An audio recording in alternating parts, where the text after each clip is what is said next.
જો તમારી સાથે પણ આવું ન થાય એની માટે ખાસ તમને કહું છું, તમારી જેઈ મેઈન એક્ઝામ તમે આપવા જાઓ ત્યારે એક પોઈન્ટ ખાસ ધ્યાન રાખજો કે તમારે 30 મિનિટ પહેલા એટલે કે અડધી કલાક પહેલા જે પણ તમારું સેન્ટર છે ત્યાં પહોંચી જવાનું છે, જેથી કોઈ ઇન કેસ કોઈ રિક્વાયરમેન્ટ હોય તો તમે એને ફૂલફિલ કરી શકો. બીજા ડોક્યુમેન્ટ્સ હું કહું છું જેને ખાસ તમારે લઈ જવાના છે, 2 એડમિટ કાર્ડની કોપી કે જેમાં થંબ લગાવેલા છે.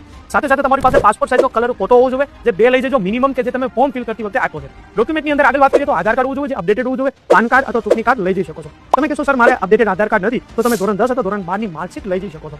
સાથે સાથે તમે 2 પેન લઈ જાઓ, સાથે સાથે તમે પાણીની બોટલ લઈ જઈ શકો છો. ઇન કેસ નહીં લઈ જવા દે તો તમે ત્યાં છોડી દેજો. ડ્રેસ કોડની વાત કરી લે તો સિમ્પલ કપડાં પહેરવાના છે, ડિઝાઇનવાળા કપડાને અવોઇડ કરી દેજો. સિમ્પલ પ્લેન ફોર્મલ કપડાં તમે પસંદ કરજો. ડ્રેસ કોડની અંદર બીજી વાત કરી લે તો શૂઝ જે છે નથી પહેરવાના, એને અવોઇડ કરજો. ખુલ્લા ચંપલ અથવા સેન્ડલ તમારે પહેરી જવાના છે. અને ફરીથી હું યાદ કરાવી દઉં છું કે જે ટાઈમ છે ને ખૂબ જ ઇમ્પોર્ટન્ટ છે. 30 મિનિટ પહેલા તમે પહોંચી જ જજો, કે જેથી તમને પ્રોપર એક માહોલ મળી જશે. અને હા, તૈયારી તમે મસ્ત કરી છે, શાંતિથી પેપર લખજો. તમામ વિદ્યાર્થી મિત્રોને ગુડ.